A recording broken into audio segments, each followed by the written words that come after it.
வணக்கம் என் அன்பு சகோதர சகோதரிகளே, எப்படி இருக்கீங்க? நான் ரொம்ப சூப்பரா இருக்குங்க. வரக்கூடிய குரூப் 4 எக்ஸாமுக்கு ஜெனரல் ஸ்டடீஸ்ல 75 கேள்விகள் கேட்க போறாங்க. அதுல நம்ம ஸ்கூல் புக்ல 9 பக்கம் நீங்க படிச்சா போதும், மினிமம் 2 கேள்விகள் உறுதியா கேட்பாங்க அப்படின்னு சொன்னா நீங்க நம்புவீங்களா? கண்டிப்பா நம்ப மாட்டீங்க. ஏன்? நானே நம்ப மாட்டேன். ஆனா இந்த ப்ரூஃபை பார்த்ததுக்கு அப்புறம் தான் தெரியுது, கன்ஃபார்மா 2ல இருந்து 3 கொஸ்டின் உறுதியா கேட்பாங்க. ஆனா அந்த 9 பக்கத்தா கூட ப்ரூஃபையும் சேர்த்து 27 பக்கத்துக்கு இந்த நோட்ஸை ரெடி பண்ணியிருக்கேன். முதல்ல ஓவர்வியூ சொல்லிடுறேன்.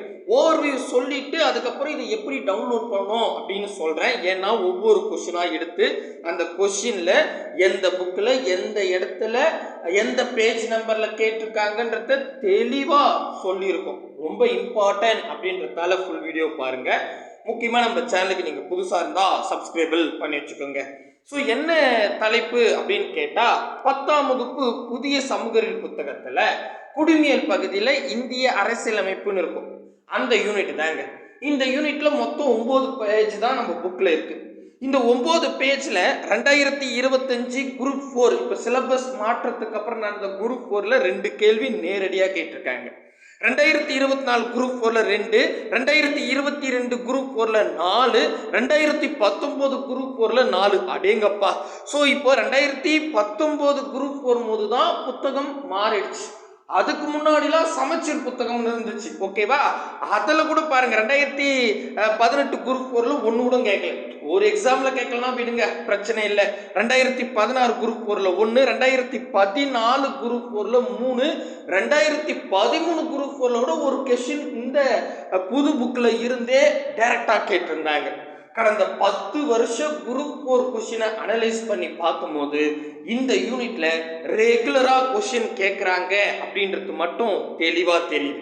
அது எப்படி நான் நம்புறது அப்படின்னு நீங்க ஒரு கேள்வி கேட்பீங்க. அது நான் ப்ரூஃப் காட்டணும்ல. இதை பாருங்க, நீங்க ஒன்று தாராளமா கிராஸ் செக் பண்ணி பார்த்துங்க. 2025 குரூப் 4 எக்ஸாம் நடந்துச்சு இல்லையா? அதுக்கு டிஎன்பிசியில் ஆன்சர் கீ வெளியிட்டாங்க இல்லையா?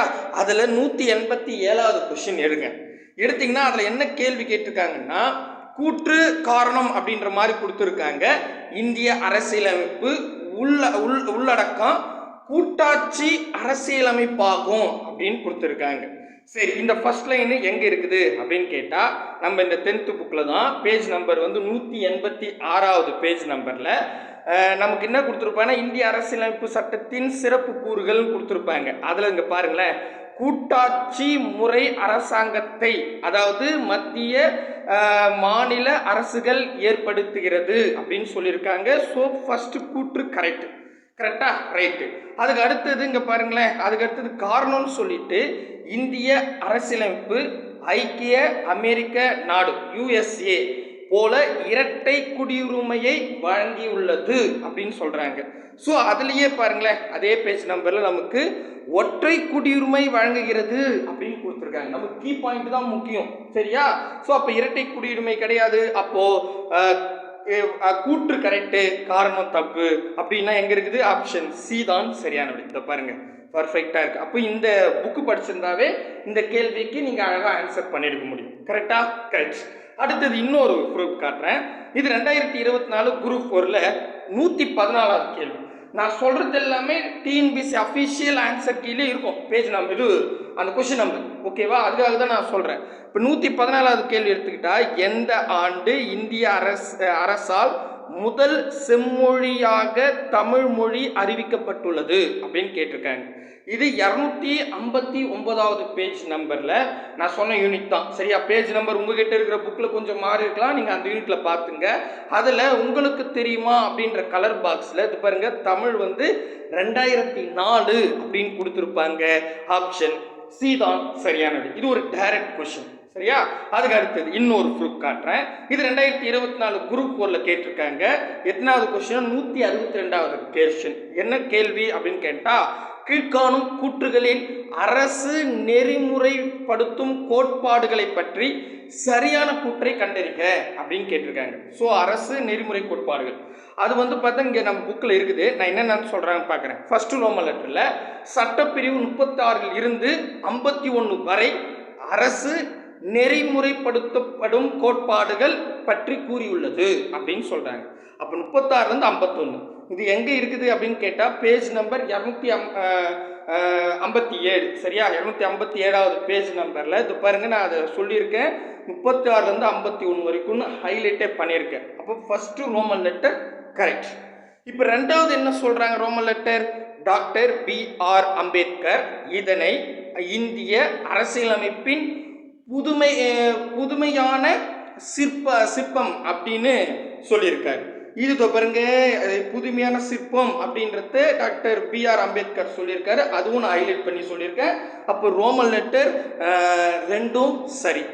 அதுக்கப்புறம் இப்போ ரோமன் லெட்டர் 3 என்ன சொல்லியிருக்குன்னு பார்த்தோன்னா, இந்த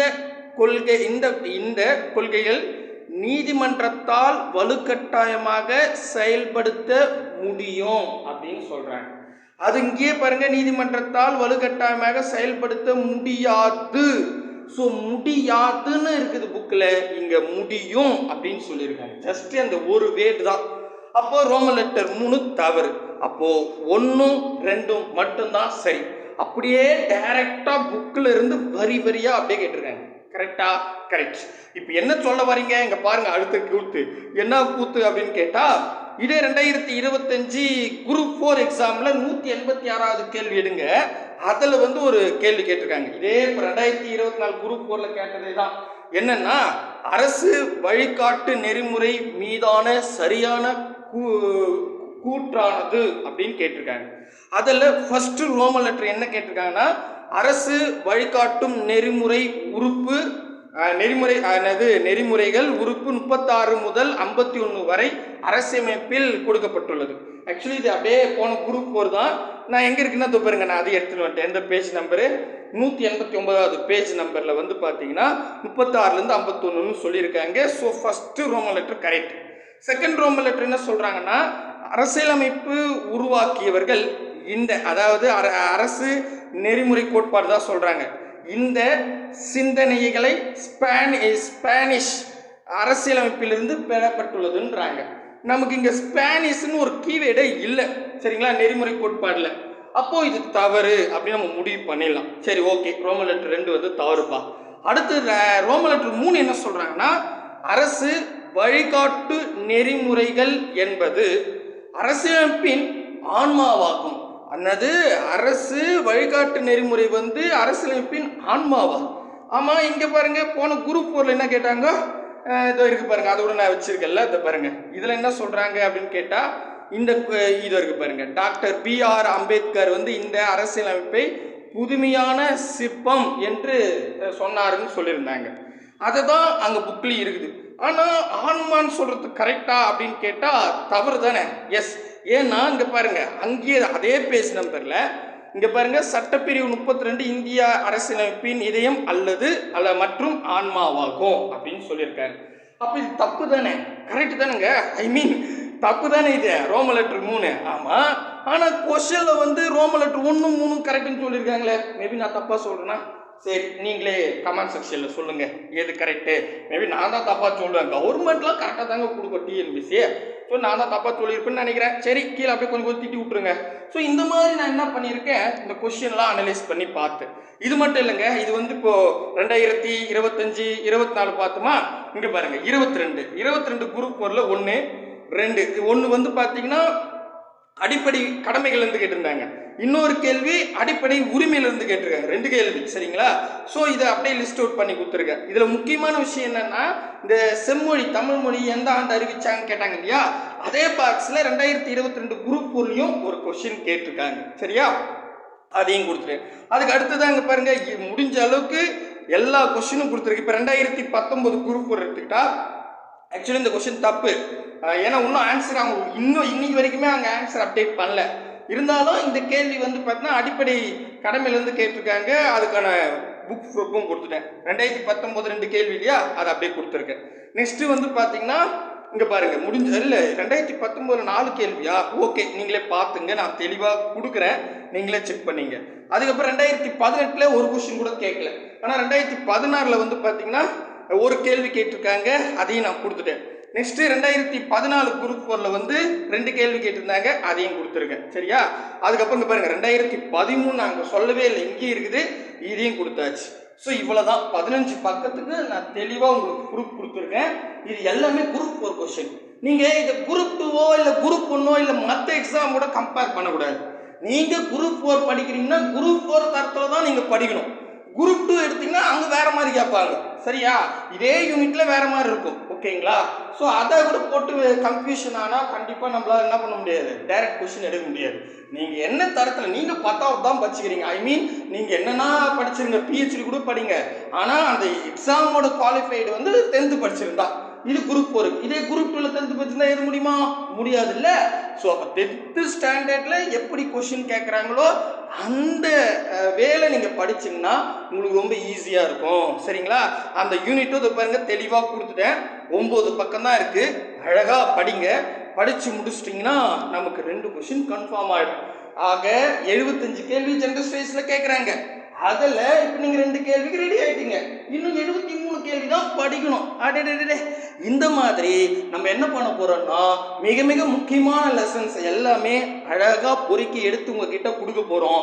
அதுக்கு நம்ம ஆன்லைன் டெஸ்ட்டும் வைக்க போகிறோம். இப்போ இந்த யூனிட்டா இதில் வந்து ஒரு 100 கொஸ்டின் ஆன்லைன் டெஸ்ட்டாக வச்சு இதை படிச்சுட்டு அந்த டெஸ்ட்டை அடித்து பார்த்தா முடிஞ்சிருச்சு. அவ்வளோதான். இதை தாண்டி எப்படி போகுது? அதே மாதிரி இந்த யூனிட்டை நீங்கள் கம்ப்ளீட் பண்ணணும், ஐ மீன் இந்த டாப்பிக்கை கம்ப்ளீட் பண்ணணும்னா நம்ம 6th புக்லேயும் 12th புக்லேயும் கொஞ்சம் படிக்க வேண்டியது இருக்குது. அதெல்லாம் அடுத்தடுத்த கிளாஸில் உங்களுக்கு பிடிஎஃபாக தரும். அதுக்கு நீங்கள் என்ன பண்ணணும் அப்படின்னு கேட்டால் கீழே டிஸ்கிரிப்ஷனில் டெலகிராம் குரூப் 2 லிங்க் கொடுத்துருப்பேன். ஏதாவது ஒரு குரூப்பில் ஜாயின் ஆகிடுங்க. சரிப்பா, இந்த பிடிஎஃப் கொடுங்க.